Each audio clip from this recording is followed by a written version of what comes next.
No quarto frio do hospital, os médicos sussurravam diagnósticos errados. Até que uma funcionária gritou: "Não toquem nele." Ninguém sabia que aquela jovem invisível havia sido médica. E quando o homem mais poderoso na sala esteve prestes a morrer, só ela pôde salvá-lo. Mas o que aconteceu depois, ninguém estava preparado para ver. Parte 1. O som dos monitores médicos invadia a sala de emergência do Hospital São Francisco com a frieza de uma sentença de morte. Havia flores caras no corredor, mas nenhuma alma querida esperando por notícias. Na maca, o jovem empresário respirava com dificuldade, olhos fechados, rosto pálido como o cal das casas coloniais de Ouro Preto. Do outro lado da porta de vidro, os médicos cochichavam entre si com a arrogância de quem acredita saber tudo, mas ela sabia que não tinham ideia do que estavam fazendo.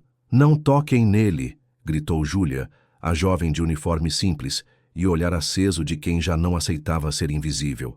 Um dos médicos se virou confuso, outro franziu a testa. Uma funcionária da limpeza dando conselhos médicos? Zombou um terceiro, ajustando os óculos com desprezo. Mas naquele instante, Júlia Oliveira voltou a ser quem um dia fora, a médica que havia pendurado o estetoscópio para escapar de sua própria dor. Ela se chamava Júlia Oliveira, 25 anos recém-completos, nascida em uma cidadezinha empoeirada no interior de Minas Gerais, onde as mulheres aprendiam a curar antes mesmo de aprender a ler. Criada por uma avó parteira que lhe ensinou a escutar os corpos antes dos diagnósticos, chegara a São Paulo com uma bolsa de excelência acadêmica e o sonho de salvar vidas. Formou-se na Faculdade de Medicina da Universidade de São Paulo, USP, aos 23 anos, com menção honrosa e a promessa de um futuro brilhante. Mas tudo desmoronou como um castelo de cartas na noite em que perdeu sua irmã mais nova, Esperança, durante uma cirurgia de emergência na qual os médicos de plantão não quiseram ouvir uma interna do segundo ano. Desde aquela madrugada maldita, jurou que nunca mais vestiria um jaleco branco. Guardou seus diplomas em uma caixa de papelão e saiu do hospital com o coração em pedaços e a fé perdida. Acabou trabalhando como empregada doméstica na mansão da família Almeida, uma das mais ricas de São Paulo, cuidando de seu herdeiro rebelde, um jovem milionário chamado Lucas. Lucas Almeida, 32 anos, era o dono de uma fortuna construída em silêncio após a morte repentina de seus pais em um acidente de carro 5 anos atrás. Brilhante para os negócios, desajeitado para as relações humanas, escondia sua tristeza profunda por trás de contratos milionários, viagens ao redor do mundo e festas que duravam até o amanhecer. Tinha uma beleza distante, como as esculturas de mármore que adornavam o pátio central de sua casa colonial, e uma saúde frágil que ele mesmo preferia ignorar. Seus olhos azuis, herdados de uma bisavó europeia, contrastavam com sua pele morena clara, e seu sorriso raramente aparecia sem ser forçado. Quando Lucas desmaiou no jardim de sua casa naquela tarde de outubro, enquanto revisava os balanços financeiros de suas empresas sob a sombra de um IP, insistiu para que Júlia o acompanhasse ao hospital. "Você é a única pessoa em quem confio", murmurou com a voz entrecortada, sem saber que ela carregava muito mais do que segredos de família. Carregava também a culpa de um passado que não conseguira superar e o peso de um amor não correspondido que havia crescido em silêncio durante 2 anos de convivência diária. No Hospital São Francisco, Júlia se tornava invisível novamente. Oficialmente, era apenas a acompanhante, a empregada fiel que esperava no corredor com as mãos entrelaçadas e a preocupação desenhada no rosto. Mas ela via além do que os médicos queriam reconhecer. Via os sinais nos dedos inchados de Lucas, no ritmo irregular de sua respiração, naquele olhar cansado que havia aparecido nas últimas semanas. Os doutores estavam tratando-o como um caso de trombose pulmonar, mas Júlia sabia, com aquela intuição que herdara de sua avó e aperfeiçoara nos plantões noturnos de clínica médica, que estavam completamente enganados. Havia rigidez nas articulações, tremores leves nas mãos, uma erupção quase imperceptível nas bochechas que se intensificava com o sol, sintomas que aprendera a identificar durante um estágio no Departamento de Reumatologia do Hospital das Clínicas de São Paulo, anos atrás. Era lúpus eritematoso sistêmico, uma doença autoimune traiçoeira que podia enganar os médicos mais arrogantes, e estavam prestes a medicá-lo com anticoagulantes que poderiam matá-lo em questão de horas. O primeiro sinal de alarme veio quando encontrou na lixeira do quarto particular uma receita com o nome errado. Erro de digitação? Não. Era o protocolo de tratamento de outro paciente, um idoso com problemas cardíacos, anexado por descuido ao prontuário de Lucas. O segundo foi quando ouviu a enfermeira do turno comentar que o Dr. Ferreira, o médico responsável, estava com pressa para liberar a suíte VIP, porque havia uma lista de espera de pacientes que pagavam melhor. O terceiro sinal foi íntimo e devastador. Ao olhar para Lucas inconsciente, com o cabelo preto bagunçado sobre o travesseiro branco e a pele pálida sob a luz fria do hospital, percebeu que já não era apenas dever profissional ou lealdade o que a mantinha ali. Era amor verdadeiro, puro e desesperado. Durante as primeiras 72 horas, Lucas oscilou entre momentos de lucidez confusa e episódios de delírio que aterrorizavam Júlia. Ela começou a agir nas sombras, verificava os soros quando as enfermeiras não estavam presentes, consultava discretamente os livros de medicina da biblioteca do hospital durante as madrugadas e mantinha um caderno escondido onde anotava cada mudança em sua condição, cada sintoma novo, cada reação aos medicamentos. Enfrentava dois obstáculos enormes: a desconfiança generalizada em relação a uma mulher sem título aparente e a vigilância cada vez mais suspeita do Dr. Ferreira, que havia começado a fazer perguntas incômodas sobre seu conhecimento médico. A situação atingiu o ponto de crise em uma noite chuvosa de novembro, quando Lucas sofreu uma reação severa após lhe administrarem uma dose alta de heparina. Sua pressão arterial despencou, começou a sangrar pelo nariz e perdeu a consciência completamente. A equipe médica anunciou que o colocariam em coma, induzido para estabilizá-lo, uma medida que Júlia sabia que seria fatal, dado seu verdadeiro diagnóstico. Desesperada e com as mãos trêmulas, fez algo que não fazia há 2 anos. Ligou para a única pessoa que ainda confiava nela como médica. Doutora Helena Vasques, 68 anos, havia sido sua mentora durante o internato e a única que acreditara em seus instintos diagnósticos desde o início. Depois de se aposentar do Hospital das Clínicas, retirou-se para uma pequena cidade perto de Paraty, onde agora cuidava de um jardim de plantas medicinais e criava galinhas. Quando recebeu a ligação de Júlia às 3 da madrugada, não hesitou nem um segundo. "Estarei aí em 4 horas", disse simplesmente, e desligou o telefone. A doutora Vasques chegou ao hospital disfarçada de tia distante de Lucas, com documentos falsos, que conseguira com um contato na cidade e uma atitude tão autoritária que ninguém se atreveu a questioná-la. Depois de examinar discretamente Lucas e revisar todos os seus exames, confirmou o que Júlia suspeitava desde o primeiro dia: lúpus eritematoso sistêmico em fase aguda, complicado por uma provável nefrite lúpica que estava afetando seus rins. Quando Júlia confrontou o Dr. Ferreira com os achados reais, apresentando evidências médicas sólidas e pedindo que mudassem o tratamento imediatamente, ele a acusou de exercício ilegal da medicina, ameaçou chamar a polícia e ordenou que a expulsassem do hospital. Os seguranças já vinham caminhando pelo corredor quando algo inesperado aconteceu. Lucas abriu os olhos. Fraco, confuso, mas consciente, a primeira coisa que perguntou foi: "Onde está a Júlia?" Quando lhe explicaram que a haviam expulsado por interferir no tratamento médico, sua reação foi imediata e feroz. Apesar de seu estado, exigiu falar com o diretor do hospital, ameaçou retirar todas as doações que sua família havia feito durante décadas e colocou seus advogados para trabalhar em um processo por negligência médica que faria tremer os alicerces da instituição. "Se ela for embora, eu também vou", declarou com uma voz rouca, mas firme,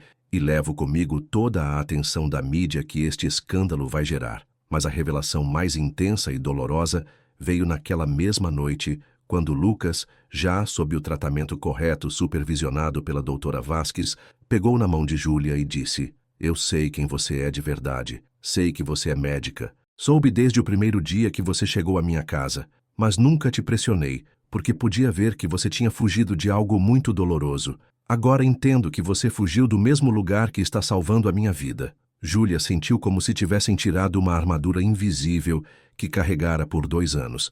As lágrimas correram por suas bochechas enquanto ele continuava falando. "Eu te amo desde que te vi chorar no jardim na primeira semana em que você trabalhou na minha casa.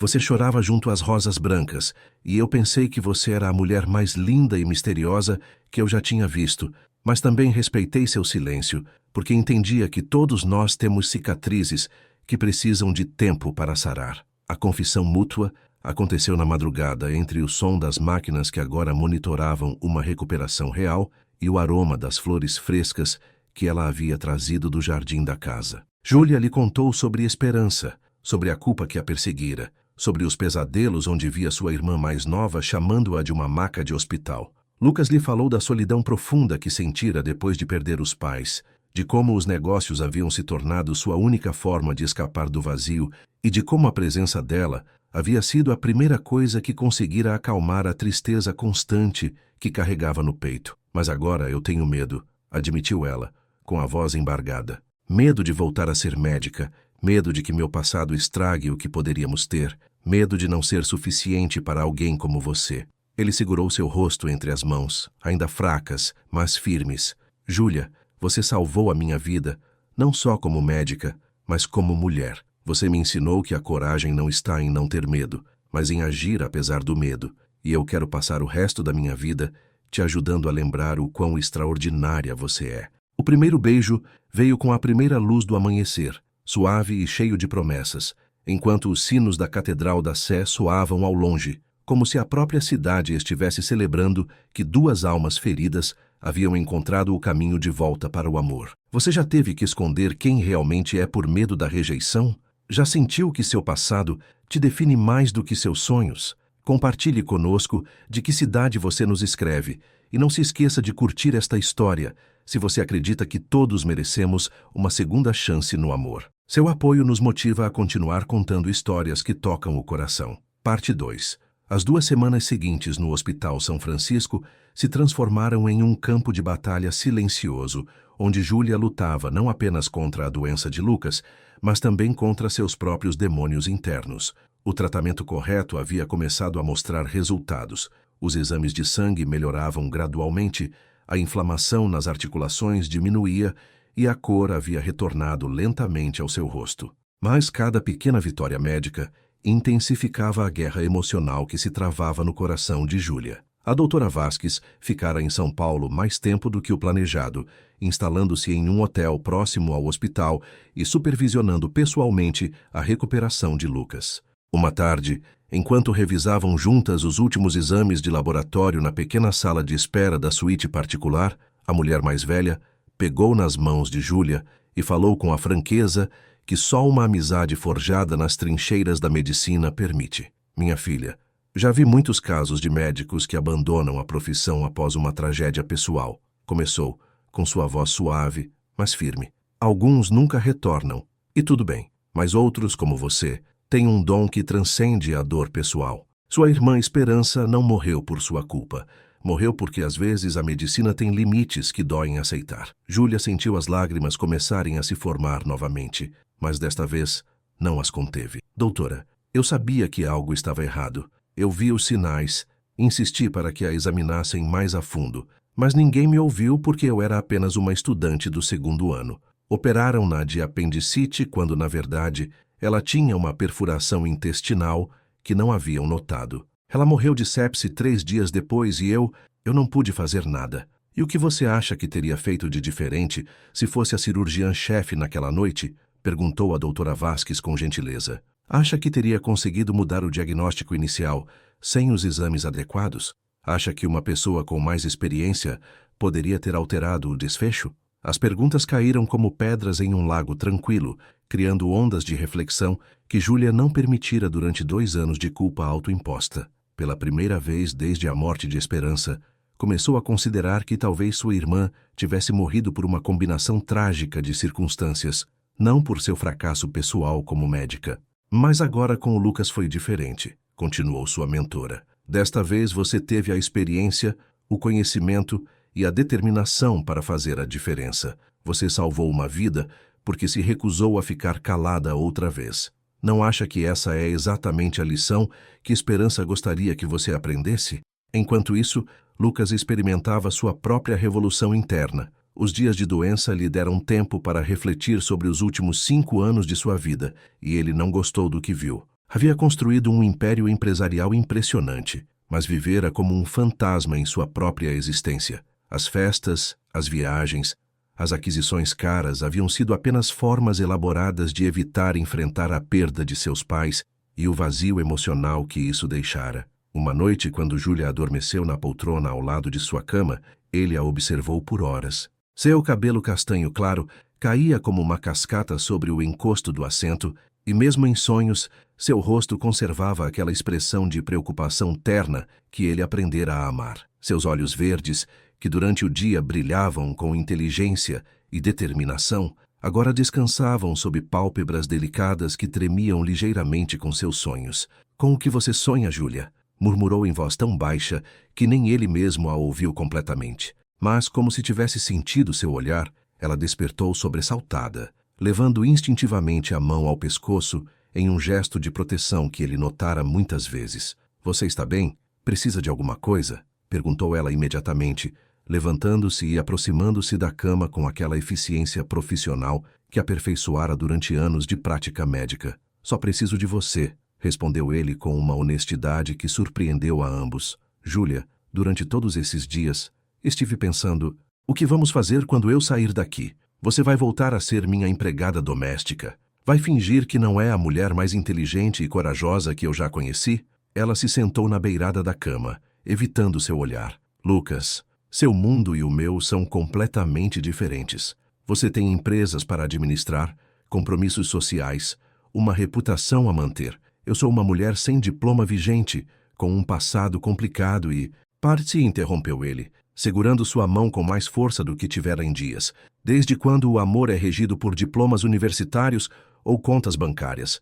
Meu mundo não vale nada sem você nele. Estes dias me ensinaram que prefiro ser pobre com você a ser rico sem você." A conversa foi interrompida pela chegada do Dr. Ferreira, que vinha acompanhado do diretor do hospital e duas pessoas que Júlia não reconheceu. O clima ficou tenso imediatamente. "Senhor Almeida", começou o diretor com um sorriso nervoso, "tenho o prazer de informar que revisamos todo o seu caso e, efetivamente, houve alguns mal-entendidos no diagnóstico inicial. Queremos assegurar-lhe que tomaremos todas as medidas necessárias para evitar que isso aconteça novamente." Lucas se endireitou na cama e Júlia pôde ver como sua expressão se transformava da ternura que mostrara momentos antes para a frieza empresarial que reservava para as negociações difíceis.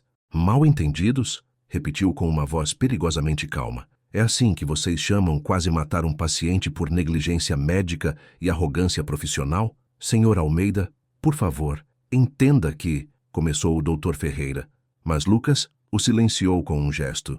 "Não, doutor, quem vai entender é você. Esta mulher", disse apontando para Júlia, "salvou a minha vida. Não só isso, mas o fez enquanto vocês a tratavam como se fosse invisível, a humilhavam e, finalmente, a expulsaram do hospital por dizer a verdade." Uma das pessoas desconhecidas se adiantou. "Senhor Almeida, sou o Dr. Ramírez, advogado do hospital. Viemos oferecer-lhe uma compensação generosa pelos inconvenientes causados e também queremos fazer uma proposta à senhorita Oliveira." Júlia sentiu o coração acelerar. "Que tipo de proposta?" "Investigamos seu histórico acadêmico", continuou o advogado. "Sabemos que se formou com honras na Universidade de São Paulo e que era considerada uma das internas mais promissoras antes de sua saída. O hospital está disposto a oferecer-lhe uma bolsa integral para que complete uma especialização em reumatologia, com a garantia de um cargo como médica assistente assim que terminar." O silêncio que se seguiu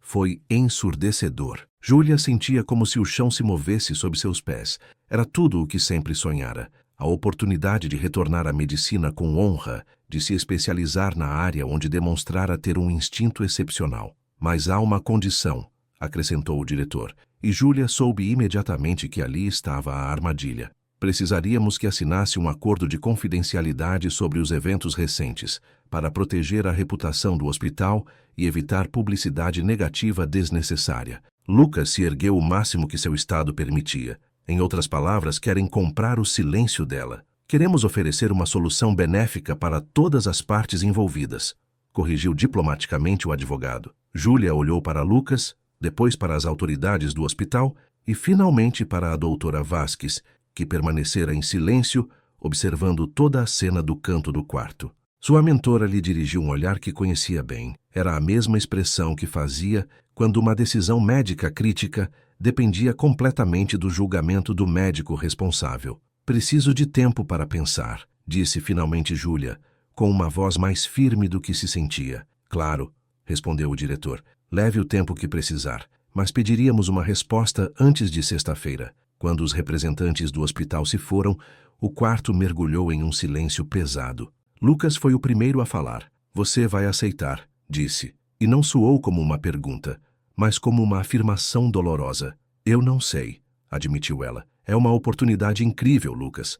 Eu poderia voltar a ser médica, poderia me especializar, poderia se esquecer de que eu existo, completou ele com amargura. Isso não é justo, exclamou Júlia, sentindo a frustração começar a tomar conta dela. Porque tem que ser uma escolha entre a minha carreira e você. Porque você me pode apoiar o que é melhor para mim. Porque eu tenho medo, gritou ele, surpreendendo a ambos com a intensidade de sua emoção. Tenho medo de que, quando você for a doutora Júlia Oliveira, especialista em reumatologia, perceba que Lucas Almeida é apenas um empresário chato por quem você se apaixonou quando estava vulnerável e confusa. A honestidade brutal de sua confissão cortou o ar como uma faca. Júlia se aproximou dele e segurou seu rosto entre as mãos, obrigando-o a olhá-la nos olhos. Lucas Almeida, disse ela com uma voz trêmula, mas determinada.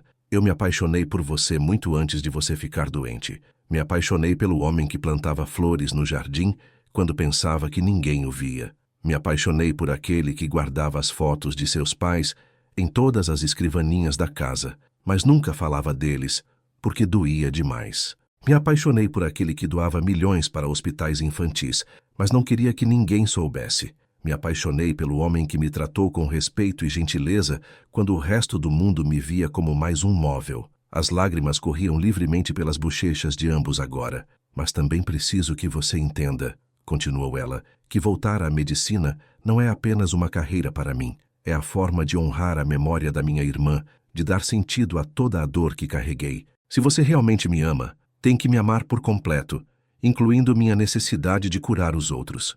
Ele fechou os olhos e assentiu lentamente. Você tem razão. Perdoe-me. Estou sendo egoísta, porque tenho pavor de te perder. Você não vai me perder, sussurrou ela, beijando sua testa suavemente. Mas também não vou assinar esse acordo de confidencialidade. Se vou voltar à medicina, será nos meus próprios termos, com a verdade como única base. A doutora Vasques, que observara a troca com os olhos úmidos, finalmente falou de seu canto. Há outra opção que talvez vocês não tenham considerado, disse, caminhando em direção a eles. O que diriam se eu propusesse que podemos criar nossa própria oportunidade, sem comprometer a integridade de nenhum dos dois? Ambos a olharam com curiosidade e esperança. Lucas, você tem os recursos.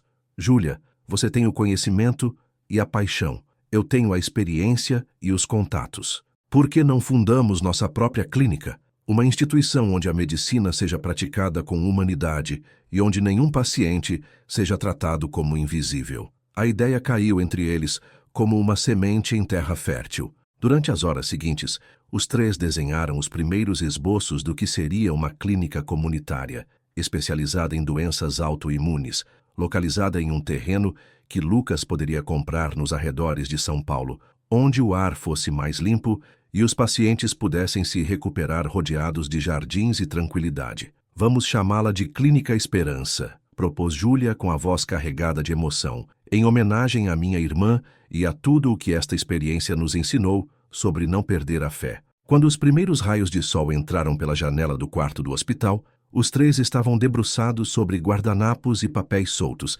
desenhando plantas rudimentares e fazendo listas de especialistas que poderiam se juntar ao projeto. Pela primeira vez em anos, Júlia se sentiu completamente em paz consigo mesma. Não tinha que escolher entre o amor e a medicina, porque encontrara uma forma de ter ambos. A sexta-feira chegou e, com ela, a reunião com os representantes do hospital. Júlia entrou na sala vestida com o mesmo terninho simples que usara no dia em que a expulsaram, mas com uma postura completamente diferente. Não era mais a empregada doméstica assustada que pedia para ser ouvida. Era a doutora Júlia Oliveira, cofundadora de uma nova instituição médica que mudaria a forma de praticar medicina em São Paulo. Senhores, começou com um sorriso sereno. Agradeço profundamente sua oferta, mas devo recusá-la. Decidi que meu futuro está em construir algo novo, algo onde a verdade médica e a dignidade humana sejam os únicos requisitos para exercer a medicina. A comoção nos rostos dos diretores foi evidente,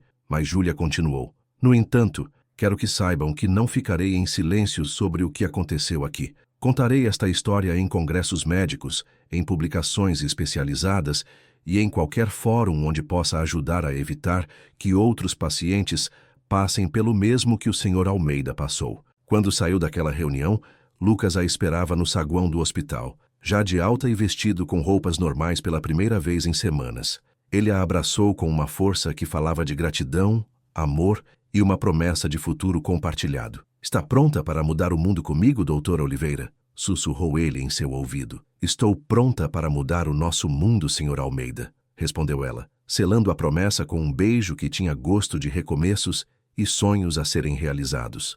Mas nenhum dos dois imaginava as surpresas que o destino ainda lhes reservava, nem os obstáculos que teriam que superar antes que sua história de amor pudesse ter o final feliz que ambos mereciam.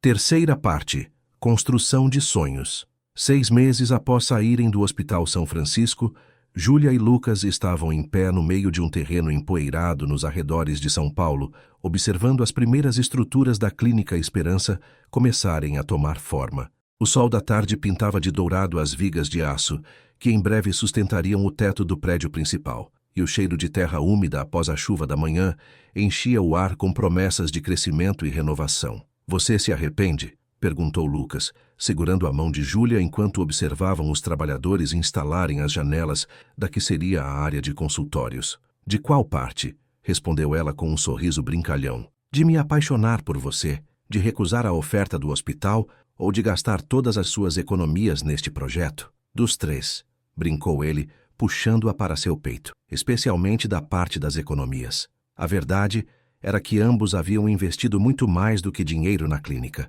Júlia passara meses estudando para os exames de revalidação que lhe permitiriam exercer novamente como médica, enquanto, simultaneamente, trabalhava com arquitetos e designers para criar um espaço que fosse funcional, mas também curativo. Lucas havia reorganizado completamente seu império empresarial, vendendo algumas propriedades e reestruturando outras para gerar o capital necessário para a construção e os primeiros anos de operação. A doutora Vasques fora o anjo da guarda deles durante todo o processo.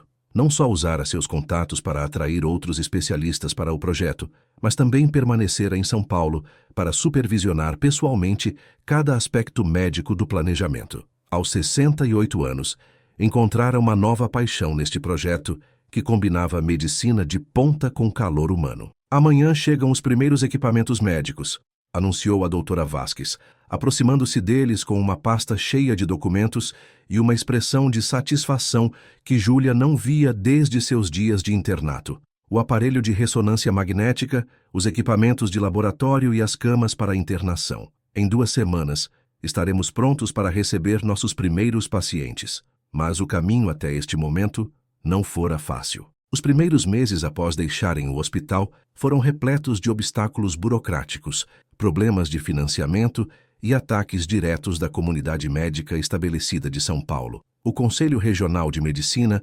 questionara publicamente as credenciais de Júlia, insinuando que uma mulher que havia abandonado a medicina por 2 anos não tinha a competência necessária para dirigir uma clínica especializada. A guerra na mídia fora especialmente cruel. Repórteres pagos por interesses desconhecidos publicaram artigos sugerindo que a Clínica Esperança era apenas um capricho caro de um milionário apaixonado e que Júlia era uma oportunista que se aproveitava da riqueza de seu patrão. Os comentários nas redes sociais eram ainda piores, cheios de classismo e misoginia que fizeram Júlia chorar mais de uma noite. Por que eles nos odeiam tanto? Perguntara ela a Lucas uma madrugada, após ler um artigo particularmente venenoso que descrevia seu relacionamento como a empregada que seduziu o patrão para escapar da pobreza. Porque estamos mostrando a eles que é possível fazer as coisas de maneira diferente, respondera ele, abraçando-a na cama que agora compartilhavam na casa colonial da família Almeida.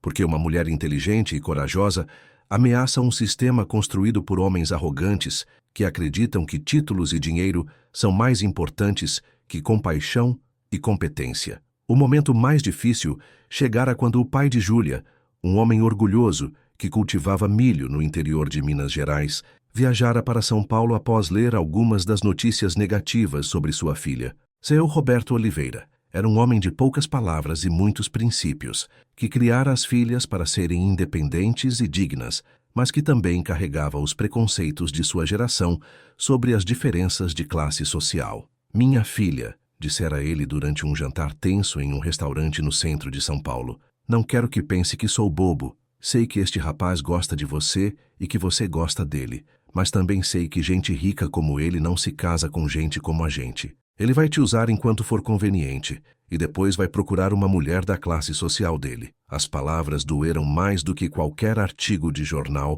porque vinham de alguém que a amava e queria protegê-la. Júlia chorou naquela noite, não só pela desconfiança de seu pai em relação a Lucas, mas pela constatação de que parte dela compartilhava esses medos. Lucas insistira em conhecer seu Roberto pessoalmente e viajara para Minas Gerais sem avisar Júlia. Passou 3 dias trabalhando nos milharais ao lado do pai de sua noiva, dormindo na mesma esteira que Júlia usara durante a infância, comendo a comida simples, mas deliciosa, que a tia Remédios preparava, e conversando longas horas sobre a vida, o amor e as responsabilidades de um homem para com a mulher que escolhe como companheira. Seu Roberto, dissera Lucas na última noite, enquanto compartilhavam uma cerveja sentados na varanda da casa de pau a pique. Não vou mentir para o senhor. Sou rico, e isso traz vantagens, mas também responsabilidades.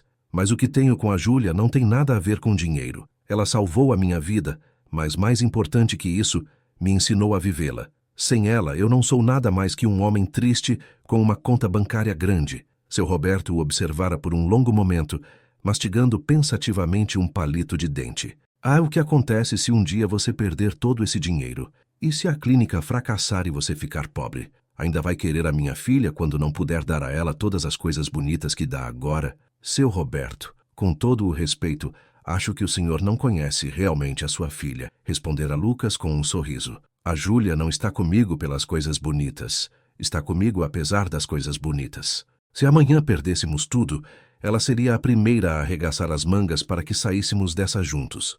E eu a seguiria para onde fosse, mesmo que tivesse que reaprender a trabalhar com as mãos. A resposta fora a correta. Seu Roberto assentira lentamente, estendera sua mão calejada para apertar a de Lucas e dissera simplesmente: cuide dela. É a única coisa realmente valiosa que tenho neste mundo. Quando Lucas retornou a São Paulo, bronzeado pelo sol do campo e com as mãos ásperas do trabalho agrícola, Júlia soube que algo fundamental havia mudado em seu relacionamento. Não havia mais dúvidas sobre as intenções de nenhum dos dois, nem sobre a capacidade deles de enfrentar juntos qualquer obstáculo que o futuro lhes colocasse pela frente. A inauguração da Clínica Esperança estava marcada para um sábado de março, sob os ipês que Lucas mandara plantar ao redor do prédio principal. A lista de convidados incluía médicos, pacientes em potencial, autoridades locais e os trabalhadores que haviam construído a clínica nos últimos meses. Mas também estariam presentes as pessoas mais importantes para ambos. Seu Roberto e a tia Remédios haviam viajado de Minas. A doutora Vasques convidara vários de seus antigos colegas e até alguns dos pacientes que Júlia tratara discretamente nos últimos meses pediram permissão para comparecer. Na véspera da inauguração, Júlia e Lucas caminharam sozinhos pelas instalações concluídas. Os corredores cheiravam a tinta fresca e desinfetante, mas também havia vasos com flores do jardim em cada janela, e as paredes estavam decoradas com fotografias da natureza da Mata Atlântica que criavam um ambiente de tranquilidade e esperança. O consultório principal tinha grandes janelas que davam para o jardim, onde já haviam começado a crescer as plantas medicinais que a doutora Vasques selecionara cuidadosamente. Você acha que a Esperança estaria orgulhosa? Perguntou Júlia, parando em frente ao pequeno memorial que haviam instalado no jardim. Uma placa de bronze com o nome de sua irmã e a frase, para aqueles que lutam pela vida dos outros. Acho que ela estaria orgulhosa da mulher em que você se tornou, respondeu Lucas, abraçando-a por trás. Mas, mais do que isso, acho que ela estaria em paz, sabendo que sua morte não foi em vão, que serviu para que você encontrasse seu verdadeiro propósito. Naquela noite, enquanto se preparavam para dormir em seu quarto compartilhado, Lucas surpreendeu Júlia com uma pequena caixa de veludo azul. Não é o que você está pensando, disse ele rapidamente, vendo a expressão de surpresa em seu rosto. Bem, é o que você está pensando, mas não é quando você está pensando. Júlia abriu a caixa com as mãos trêmulas e encontrou um anel simples, mas lindo, uma esmeralda cercada por pequenos diamantes montada em ouro branco. É da mesma mina onde meu bisavô encontrou as esmeraldas para o anel de noivado da minha bisavó, explicou Lucas, ajoelhando-se ao lado da cama. Queria te dar esta noite, antes da inauguração, porque quero que saiba que meu amor por você não depende do sucesso ou fracasso da clínica. Quero que seja minha esposa, porque não consigo imaginar minha vida sem você, nos bons e nos maus momentos, na riqueza e na pobreza, na saúde e na doença. Júlia se ajoelhou em frente a ele, segurando seu rosto entre as mãos. Lucas Almeida, você está me pedindo em casamento? Estou te suplicando para casar comigo, corrigiu ele com um sorriso nervoso. Porque você é a única mulher que poderia fazer este homem orgulhoso se ajoelhar e reconhecer que sem você ele não é nada. Sim, sussurrou ela, antes que ele pudesse terminar de falar. Sim, sim, 1000 vezes sim. O beijo que se seguiu foi diferente de todos os anteriores. Não era o beijo desesperado de duas pessoas se agarrando uma à outra no meio de uma crise médica, nem o beijo terno de dois apaixonados explorando seus sentimentos. Era o beijo de dois companheiros de vida que prometiam um futuro juntos, cheio de desafios, mas também de amor incondicional. A manhã da inauguração amanheceu clara e brilhante, como se o próprio céu tivesse decidido celebrar com eles.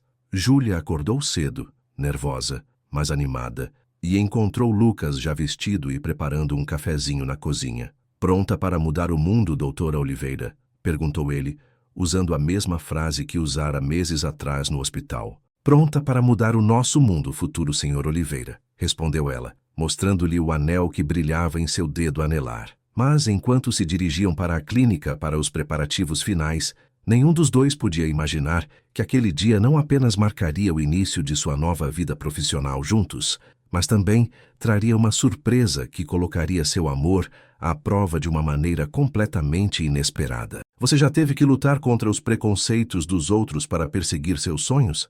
Acredita que o amor verdadeiro pode superar as diferenças de classe social? Conte-nos sua experiência nos comentários e não se esqueça de mencionar de que cidade você nos segue. Dê um like se você acredita que todos merecemos a oportunidade de construir nossos próprios sonhos. Ficamos emocionados em saber que nossa história está chegando a corações de toda parte. Parte 4. A inauguração da Clínica Esperança começou como um sonho realizado.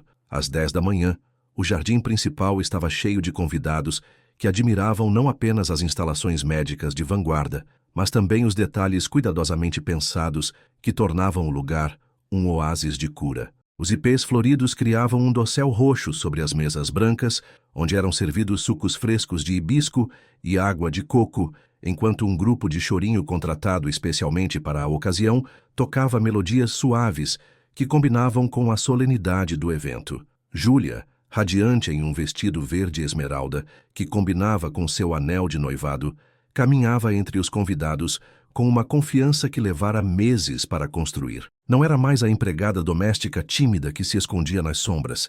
Era a doutora Júlia Oliveira, cofundadora de uma instituição que prometia revolucionar o atendimento médico em São Paulo. Lucas, elegante em um terno de linho bege, que realçava sua pele bronzeada pelas tardes trabalhando no jardim da clínica, não se afastava de seu lado, apresentando-a com orgulho como minha noiva, a diretora médica da clínica. Seu Roberto, visivelmente desconfortável em seu único terno bom, mas irradiando orgulho paternal, conversava animadamente com a doutora Vasques sobre as plantas medicinais do jardim. A tia Remédios encontrara refúgio na cozinha, onde insistia em ajudar o buffet com os salgadinhos, como pão de queijo e coxinhas, que preparara especialmente para a ocasião. Nunca pensei que veria minha Júlia se tornar uma doutora tão importante, comentou seu Roberto a um dos médicos convidados, sem conseguir esconder a emoção na voz. Desde pequena, dizia que ia curar as pessoas, mas depois do que aconteceu com a irmãzinha dela, Bem, pensei que ela tinha perdido essa parte dela para sempre. O momento mais emocionante da manhã chegou quando Júlia cortou a fita inaugural, acompanhada por Lucas e pela doutora Vasques. As câmeras da imprensa local capturaram o momento em que os 3 fundadores cruzaram juntos a entrada da clínica, seguidos por uma procissão de convidados ansiosos para conhecer as instalações. A visita guiada foi um sucesso retumbante. Os médicos especialistas ficaram impressionados com os equipamentos de última tecnologia, enquanto os representantes de organizações comunitárias elogiaram os programas de atendimento gratuito que haviam projetado para famílias de baixa renda. A ala de pediatria, decorada com murais coloridos que representavam personagens do folclore brasileiro, arrancou suspiros de admiração das mães presentes. Mas foi na ala de reumatologia que Júlia verdadeiramente brilhou. Com a paixão de quem encontrou sua verdadeira vocação, explicou como cada detalhe do projeto fora pensado para o bem-estar de pacientes com doenças autoimunes. A iluminação natural que reduzia a fadiga, as superfícies antimicrobianas que preveniam infecções e os espaços de relaxamento onde os pacientes podiam meditar ou simplesmente descansar entre os tratamentos. Esta não é apenas uma clínica, explicou ela a um grupo de jornalistas. É um lugar onde acreditamos que curar vai além de medicar. Aqui tratamos pessoas por completo, não apenas sintomas.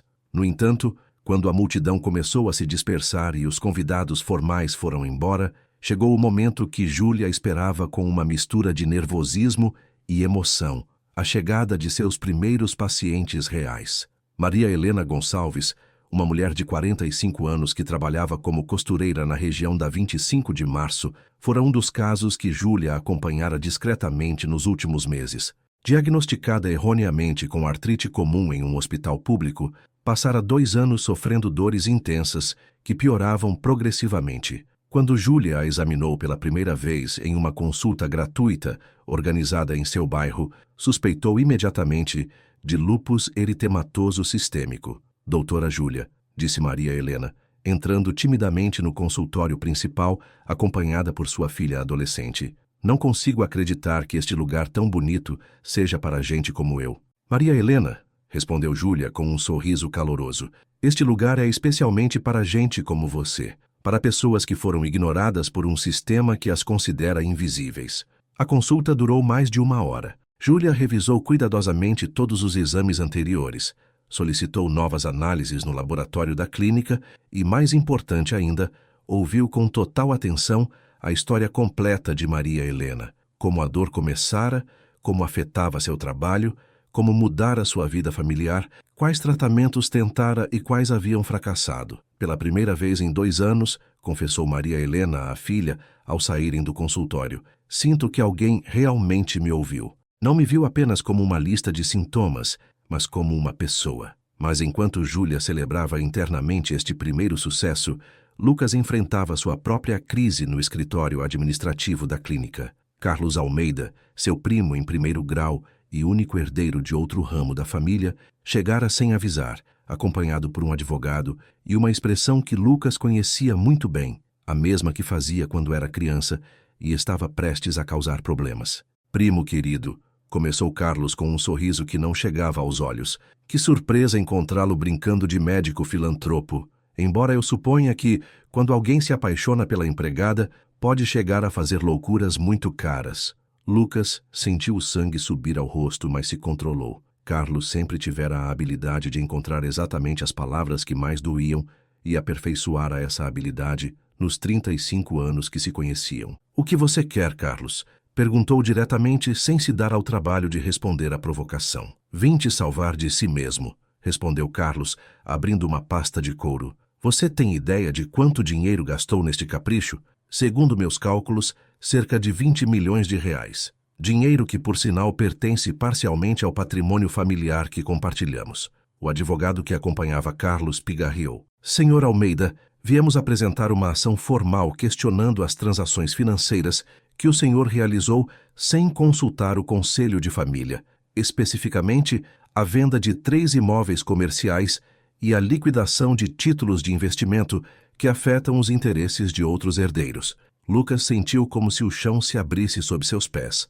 Tecnicamente, Carlos tinha razão. Embora ele controlasse a maioria das empresas da família, existiam alguns ativos que legalmente exigiam a aprovação do Conselho de Família para serem vendidos ou transferidos. Em sua pressa para financiar a clínica, ele havia ignorado alguns desses requisitos legais. Mas há uma solução, continuou Carlos com falsa magnanimidade. Estamos dispostos a retirar a ação se você aceitar nossas condições. Que condições? Primeira, você dissolve imediatamente esta sociedade com a doutora Oliveira, certo? Segunda, vende a clínica para um grupo de investidores sérios que já identifiquei. Terceira, volta a se concentrar nos negócios reais da família. E quarta, Carlos fez uma pausa dramática. Termina este relacionamento ridículo com a empregada e se casa com alguém da sua classe social. Paula Ferreira, a filha do dono da maior rede de hospitais do país, ficaria encantada em retomar o relacionamento com você. A menção de Paola foi como um soco no estômago. Paula Ferreira fora sua namorada por 3 anos, um relacionamento praticamente arranjado por suas famílias, que terminara quando ela o intimou a escolher entre casar-se imediatamente ou terminar definitivamente. Lucas escolhera a liberdade, mas sabia que ela nunca aceitara realmente o término. Carlos, disse Lucas com uma voz perigosamente calma, pode pegar sua ação e enfiá-la onde o sol não bate. Esta clínica não está à venda. A Júlia é a mulher com quem vou me casar. E se isso significa perder parte do dinheiro da família, que assim seja. Tem certeza? Perguntou Carlos, levantando-se lentamente. Porque assim que apresentarmos esta ação, isso vai se tornar um escândalo público. A mídia vai investigar cada centavo que você gastou, vai questionar as credenciais da sua noiva, vai trazer à tona toda a história do hospital. Você realmente quer expor sua querida Júlia a esse nível de escrutínio? A ameaça era clara e eficaz. Lucas sabia que Carlos tinha contatos na imprensa e que não hesitaria em usar informações pessoais para destruir tanto a reputação da clínica quanto a de Júlia. Você tem 24 horas para decidir, acrescentou Carlos, dirigindo-se à porta. Depois disso, a coisa vai ficar muito feia para todos os envolvidos. Quando Júlia terminou suas consultas da tarde e foi procurar Lucas para comemorar o sucesso do primeiro dia, encontrou-o sentado em seu escritório com a cabeça entre as mãos e uma expressão que não via desde seus dias mais sombrios no hospital. O que aconteceu? Perguntou imediatamente, aproximando-se dele com a preocupação refletida em cada linha de seu rosto. Lucas contou tudo: a visita de Carlos, as ameaças legais, o ultimato. Enquanto falava, observou a alegria do dia desaparecer lentamente do rosto de Júlia, substituída por uma expressão de determinação férrea que ele conhecia bem. E o que você pretende fazer? Perguntou ela, quando ele terminou de falar. Vou lutar, respondeu sem hesitar. Vou contratar os melhores advogados. Vou expor publicamente o que o Carlos está tentando fazer. Vou... Não, interrompeu Júlia com suavidade. Você não vai fazer nada disso. Lucas a olhou confuso. O que você quer dizer? Quero dizer que vou renunciar à clínica, disse ela com uma voz que tentava soar firme, mas que tremia ligeiramente. Vou vender minha parte da sociedade, vou voltar para Minas Gerais com meu pai e vou te deixar livre para resolver seus problemas de família sem que eu seja um obstáculo. Júlia, não! Exclamou Lucas, levantando-se tão bruscamente que sua cadeira rolou para trás. Não vou permitir que você renuncie ao seu sonho por causa do meu primo imbecil e suas ameaças. Não é pelas ameaças, mentiu ela, evitando seu olhar. É porque percebi que sua família tinha razão desde o início. Somos de mundos muito diferentes. Eu nem pertenço à sua vida, Lucas. Foi bom enquanto durou, mas agora é hora de sermos realistas.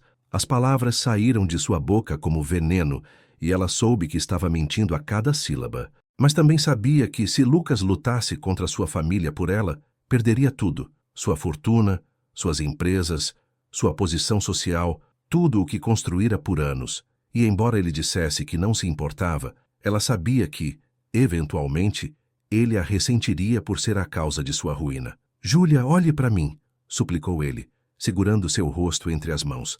Olhe nos meus olhos e diga que não me ama. Diga que tudo isso foi uma mentira, e eu juro que te deixo ir agora mesmo. Ela olhou diretamente nos olhos, aqueles olhos azuis que aprendera a amar mais que a própria vida, e abriu a boca para dizer a mentira que os separaria para sempre. Mas as palavras não saíram.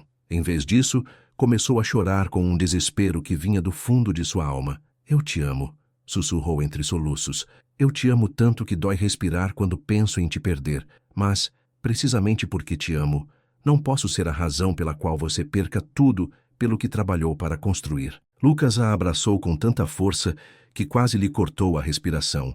Júlia Oliveira, escute-me bem. Sem você, nada do que construí faz sentido. As empresas são apenas números em uma conta bancária. O dinheiro é apenas papel, mas você é a razão pela qual me levanto todas as manhãs com vontade de ser um homem melhor. Permaneceram abraçados no silêncio do escritório enquanto o sol se punha sobre São Paulo, pintando o céu de laranja e rosa. No jardim da clínica, os ipês continuavam a florescer, indiferentes ao drama humano que se desenrolava a poucos metros de distância. Naquela noite, nenhum dos dois dormiu. Júlia ficou acordada fazendo malas que não queria fazer, enquanto Lucas permaneceu em seu escritório, revisando documentos legais e fazendo ligações para advogados que não atendiam àquelas horas da madrugada. Mas o que nenhum dos dois sabia era que a doutora Vasques ouvira parte da conversa do corredor e já começara a mover suas próprias peças em um jogo de xadrez que Carlos Almeida nem sabia que estava sendo jogado, porque a sábia doutora tinha informações sobre a família Almeida que nem Lucas nem Carlos conheciam, informações que guardara por décadas, esperando o momento certo para usá-las, e esse momento acabara de chegar. Na manhã seguinte, ela chegou com um sorriso misterioso e uma pasta cheia de documentos que mudariam para sempre o curso desta história de amor que parecia destinada ao fracasso. Júlia Lucas, disse ela com a autoridade de quem viveu o suficiente para saber que as batalhas mais importantes se ganham com inteligência, não com força. Antes que tomem qualquer decisão precipitada, acho que há algumas coisas sobre o passado que vocês precisam saber. Sentem-se, porque o que vou contar vai mudar tudo o que acreditavam saber sobre si mesmos e sobre as razões pelas quais seus caminhos se cruzaram. Parte 5. A manhã de terça-feira amanheceu cinzenta e chuvosa, como se o céu de São Paulo quisesse refletir o estado de espírito que reinava na Clínica Esperança. Júlia passara a noite empacotando seus poucos pertences, enquanto Lucas permanecera acordado em seu escritório, alternando entre ligações para advogados e longos goles de cachaça que não conseguiam anestesiar a dor que sentia no peito. A doutora Vasques os havia convocado para a biblioteca da clínica às 9 da manhã, com uma solenidade que nenhum dos dois vira nela antes. Quando chegaram, encontraram-na sentada atrás da mesa de mogno, com uma pasta amarela grossa à sua frente e uma expressão que misturava determinação com uma tristeza profunda. Sentem-se, disse ela sem rodeios, apontando para as duas cadeiras que colocara em frente à mesa. O que vou contar vai mudar a perspectiva que vocês têm sobre toda esta situação, mas também vai doer, muito. Júlia e Lucas trocaram olhares preocupados antes de se sentarem. A tensão no ar era palpável, como a eletricidade antes de uma tempestade. Lucas, começou a doutora Vasques, abrindo a pasta, o que você sabe realmente sobre o acidente de carro em que seus pais morreram há 5 anos? A pergunta os pegou de surpresa. Lucas franziu a testa, claramente confuso sobre que relação isso poderia ter com sua situação atual. Sei o que me disseram, respondeu lentamente, que meu pai perdeu o controle do carro na estrada para o litoral, que saíram da pista e caíram em uma ribanceira. Morreram na hora. E você nunca questionou por que um motorista tão experiente como seu pai, que fizera aquele trajeto centenas de vezes, perderia o controle em uma noite clara e sem trânsito? Acidentes acontecem, doutora, disse Lucas, embora sua voz começasse a soar menos segura. Nem sempre há explicações lógicas para as tragédias. A doutora Vasques tirou um envelope da pasta e o colocou sobre a mesa. Lucas, seu pai não perdeu o controle do veículo. Ele teve um infarto fulminante ao volante. Um infarto causado por uma doença autoimune que progredia há anos sem um diagnóstico adequado. O silêncio que se seguiu foi ensurdecedor. Lucas ficara pálido, enquanto Júlia sentia um arrepio percorrer sua espinha. Como a senhora sabe disso? Perguntou Lucas com um fio de voz. Porque eu era a reumatologista que tentava diagnosticá-lo, respondeu a doutora Vasques, e cada palavra parecia custar-lhe um esforço enorme. Seu pai, Eduardo Almeida, vinha me consultar discretamente há 6 meses antes de sua morte. Ele tinha sintomas que sugeriam lúpus eritematoso sistêmico, mas estávamos nas primeiras etapas do diagnóstico. Lucas levantou-se bruscamente da cadeira. Por que nunca me disse isso? Por que guardou isso em segredo por 5 anos? Porque ele me pediu para não contar a ninguém da família até que tivéssemos um diagnóstico definitivo, respondeu a doutora com lágrimas nos olhos. Eduardo era um homem orgulhoso e tinha pavor de que sua família o visse como fraco ou doente. Queria ter certeza antes de preocupar a todos. Júlia, que permanecera em silêncio processando a informação, de repente compreendeu a magnitude do que estava ouvindo. Doutora, disse com a voz trêmula, a senhora está dizendo que o lúpus é hereditário na família Almeida? Não exatamente hereditário, esclareceu a doutora Vasques, mas há sim uma predisposição genética. E Lucas, o episódio que você teve no hospital não foi seu primeiro sintoma. Você tem tido sinais há anos, mas os ignorou ou os atribuiu ao estresse. Lucas deixou-se cair novamente na cadeira, com a cabeça entre as mãos. Por que está me dizendo isso agora? O que isso tem a ver com a situação do Carlos? Tem tudo a ver, respondeu a doutora, tirando outro envelope da pasta, porque Carlos Almeida também sabe. A revelação caiu como uma bomba. Júlia sentiu o sangue gelar em suas veias. O quê? Sussurrou Lucas. Carlos esteve presente em uma das consultas do seu pai, explicou a doutora Vasques. Eduardo tivera uma crise e Carlos o levara ao hospital. Eu estava de plantão naquela noite. Carlos ouviu quando expliquei ao seu pai sobre a possível condição genética e as implicações para seus filhos. O quebra-cabeça começava a se montar na mente de Lucas e ele não gostava da imagem que se formava. Carlos sabe que tenho predisposição ao lúpus, disse lentamente, e sabe que isso poderia afetar minha capacidade de ter filhos saudáveis. Exatamente, confirmou a doutora. E também sabe que, se essa informação se tornar pública, ele poderia usar argumentos de incapacidade médica para questionar sua competência para administrar as empresas da família. Júlia se levantou, tremendo de raiva. Aquele desgraçado está usando a doença do Lucas como chantagem. Ele não quer apenas destruir a clínica, quer destruí-lo completamente. Mas há mais, continuou a doutora Vasques, e seu tom tornou-se ainda mais sombrio. Júlia, você se lembra da noite em que sua irmã Esperança morreu? A pergunta foi como um punhal direto no coração. Júlia cambaleou ligeiramente, e Lucas levantou-se imediatamente para ampará-la. Por que está trazendo isso à tona? Perguntou Júlia com dor evidente na voz. Porque eu estava no hospital naquela noite, respondeu a doutora Vasques. Era meu dia de folga, mas haviam chamado todos os especialistas disponíveis para uma emergência em massa. Houve um engavetamento na rodovia e precisavam de toda a ajuda possível. Júlia a olhou confusa. Mas a senhora nunca mencionou porque não queria reviver sua dor desnecessariamente, interrompeu a doutora. Mas agora você precisa saber a verdade completa. Júlia, sua irmã não morreu por negligência médica. O que quer dizer? Sussurrou Júlia, agarrando-se ao braço de Lucas. Esperança tinha uma condição médica rara que não fora diagnosticada. Uma malformação congênita no intestino que a tornava extremamente vulnerável a complicações cirúrgicas. Mesmo que tivessem ouvido suas suspeitas naquela noite, mesmo que tivessem feito o diagnóstico correto desde o início, as chances de salvá-la eram mínimas. Júlia desabou na cadeira soluçando. Mas eu insisti. Eu sabia que algo estava errado. E você tinha razão, confirmou a doutora Vasques com gentileza. Seus instintos médicos estavam corretos. Mas, Júlia, minha querida menina, algumas batalhas não podem ser vencidas. Não importa o quão bem lutemos. Lucas ajoelhou-se ao lado da cadeira de Júlia, segurando suas mãos. Júlia, todo esse tempo você carregou uma culpa que não era sua. Mas isso não é o mais importante agora, continuou a doutora Vasques, e sua voz recuperou a firmeza. O importante é que Carlos Almeida também sabe sobre a morte de Esperança. Ambos a olharam com horror. Como? Perguntou Lucas. Porque ele estava no hospital naquela noite. O pai dele, o irmão do seu pai, estava no engavetamento. Carlos estava presente quando os médicos discutiam todos os casos daquela noite, incluindo o de Esperança. Ele ouviu quando mencionaram que uma estudante de medicina tentara alertar sobre complicações que não levaram a sério. A compreensão final atingiu Júlia como um martelo. Carlos sabe quem eu sou. Ele sabe desde o primeiro dia quem eu sou. Exatamente, confirmou a doutora. Carlos não só sabe sobre seu passado médico, mas também sabe sobre a conexão entre a doença de sua irmã e a condição de Lucas.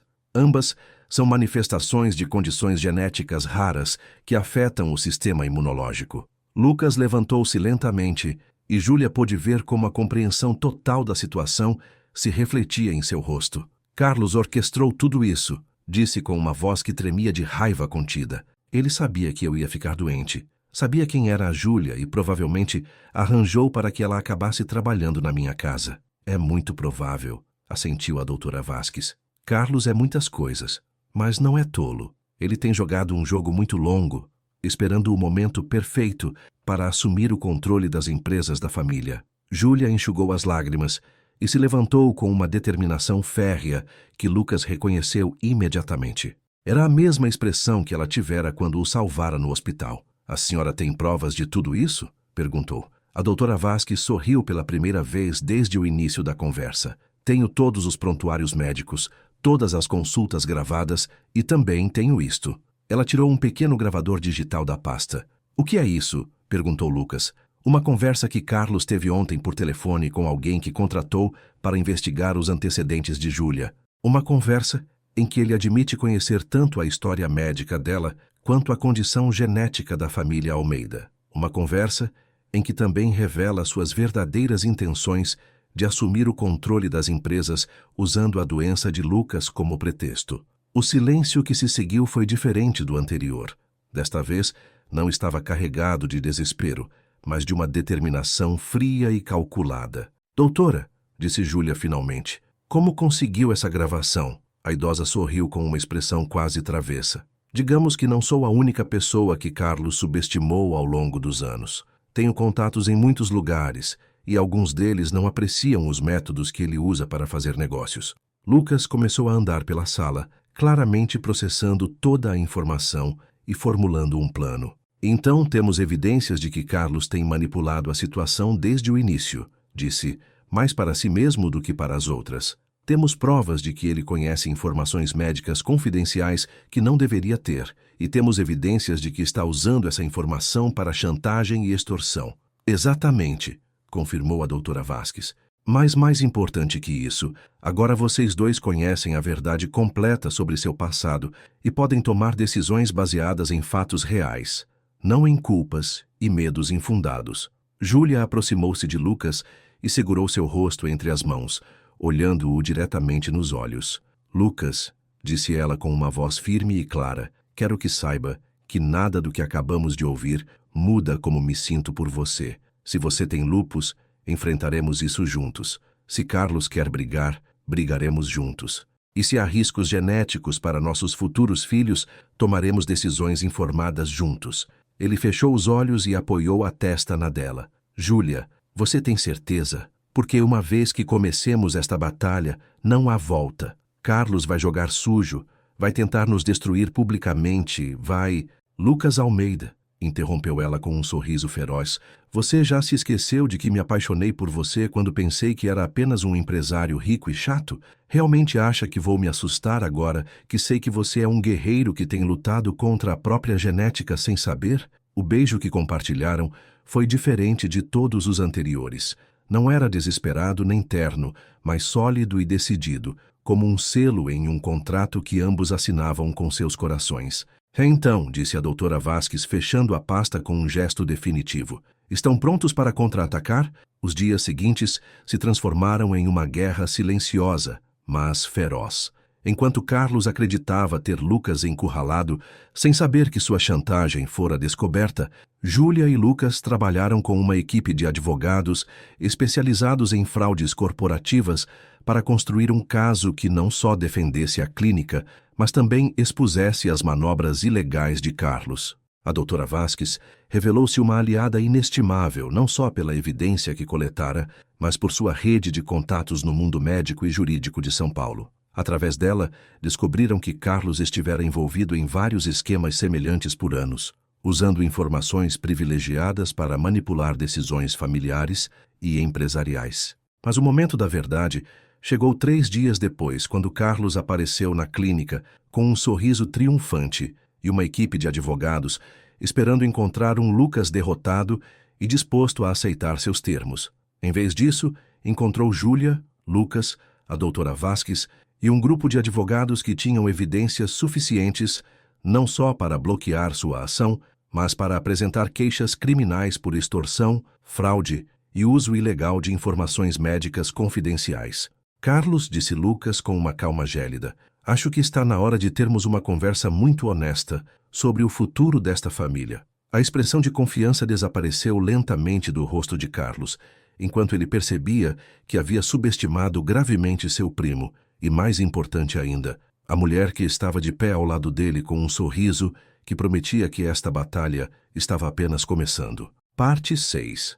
O confronto final com Carlos Almeida ocorreu na sala de reuniões do escritório de advocacia mais prestigiado de São Paulo, um espaço elegante com janelas que davam vista para o centro histórico da cidade. Era meio-dia de uma quinta-feira ensolarada, mas o ambiente dentro da sala era tenso, como a calmaria antes de um furacão. Carlos chegara acompanhado por 3 advogados e uma atitude que misturava arrogância com uma preocupação crescente.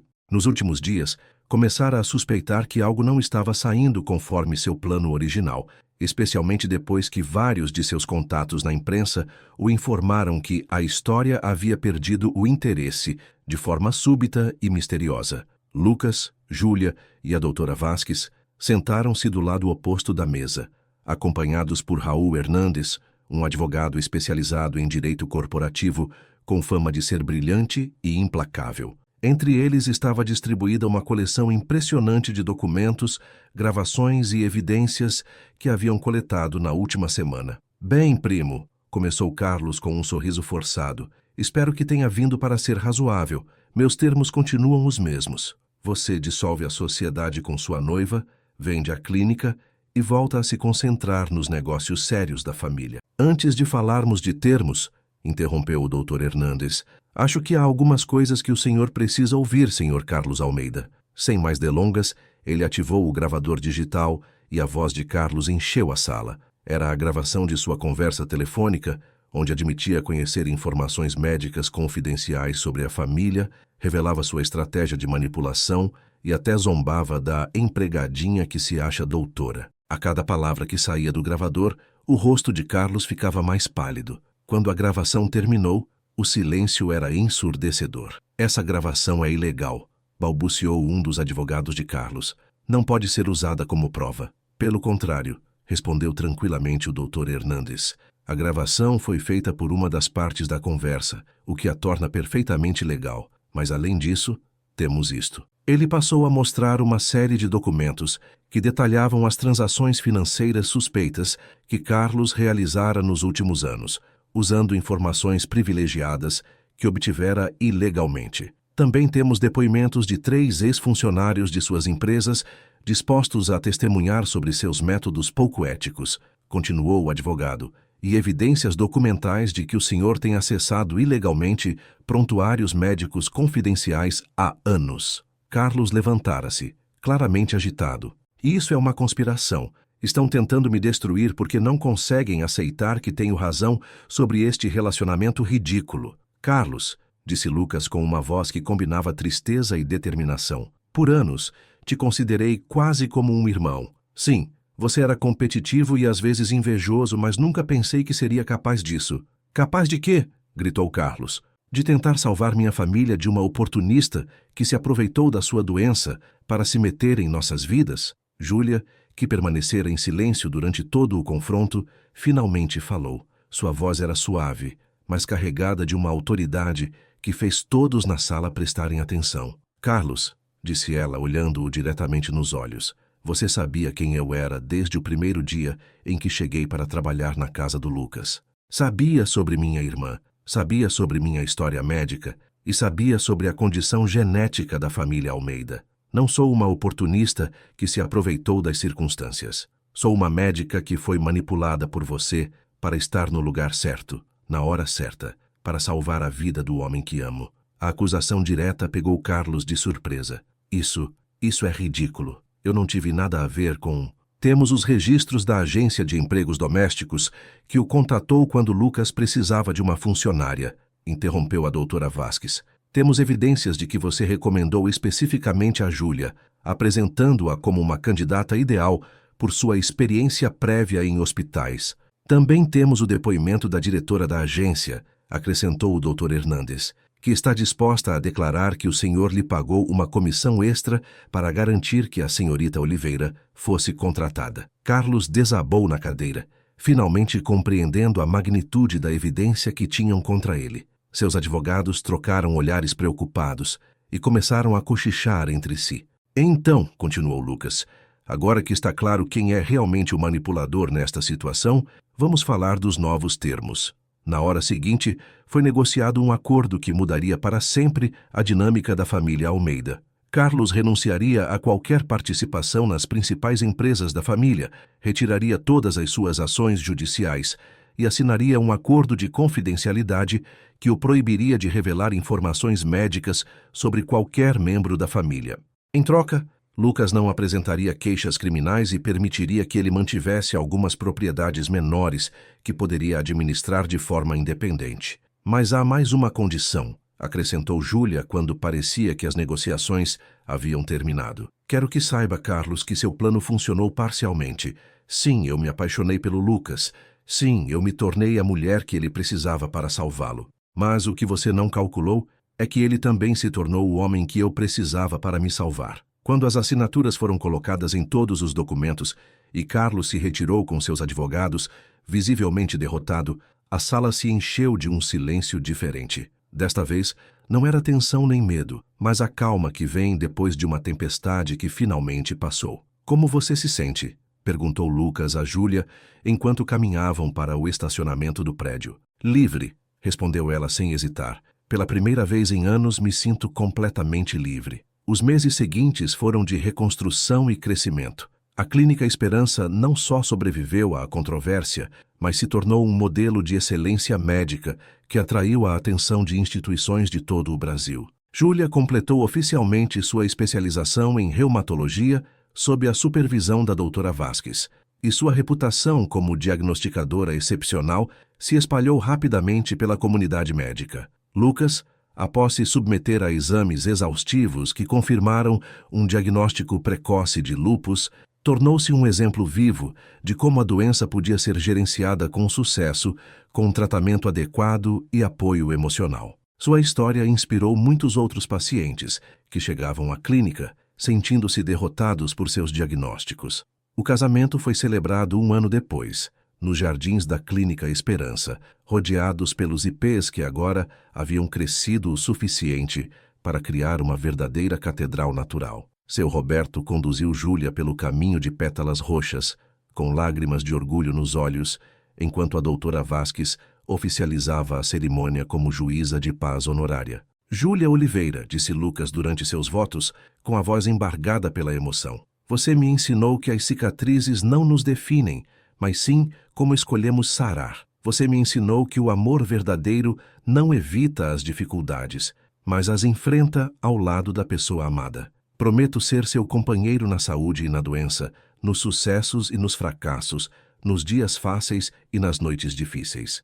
Lucas Almeida, respondeu Júlia, você me ensinou que mereço ser vista, ser ouvida, ser amada por quem realmente sou. Você me deu a força para me perdoar e a coragem para construir algo belo sobre as ruínas da minha dor. Prometo ser sua parceira em todos os sentidos, sua cúmplice em nossos sonhos e seu refúgio quando o mundo se tornar pesado demais.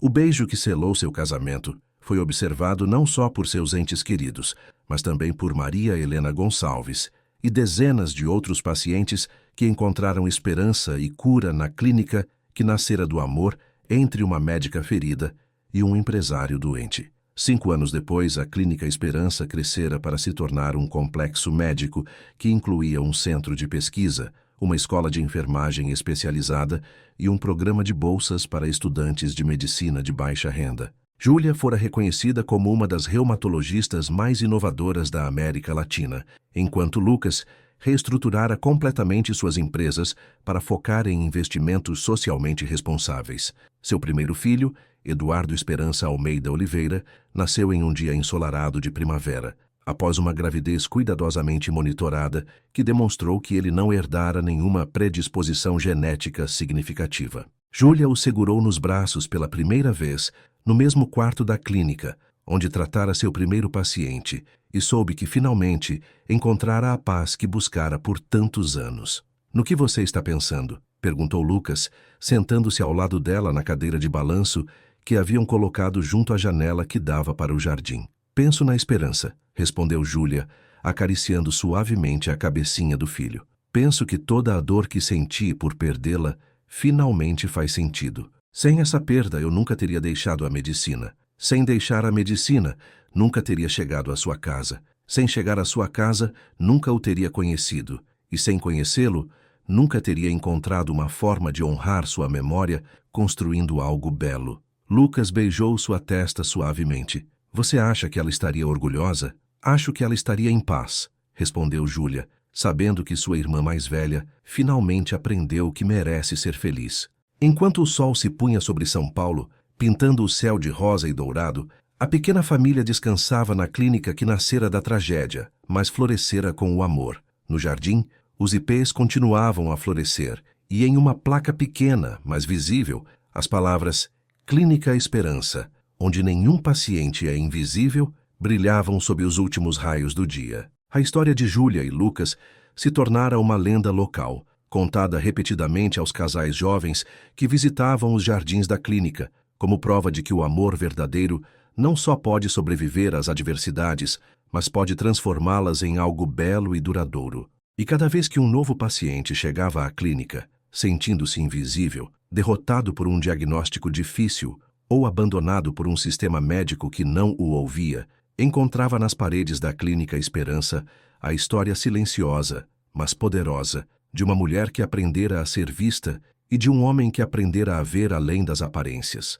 Porque no final, como Júlia sempre dizia a seus estudantes de medicina, a verdadeira cura não acontece apenas nos hospitais ou com medicamentos. Acontece quando alguém que esteve invisível finalmente encontra alguém que a vê, realmente a vê, por quem ela é no fundo de sua alma. E aqui termina nossa história de amor entre Júlia e Lucas, uma história que nos lembra que todos merecemos ser vistos, ouvidos e amados por quem realmente somos. O que você achou deste final? Se identificou com algum momento da história? Adoraríamos saber o que você pensa desta história de amor que nasceu da dor, mas floresceu com esperança. Escreva-nos nos comentários de que cidade você nos segue, o que mais te emocionou e se tem alguma experiência semelhante que queira compartilhar com nossa comunidade. Não se esqueça de curtir esta história se você acredita que o amor verdadeiro pode superar qualquer obstáculo. Inscrever-se em nosso canal para mais histórias que tocam direto no coração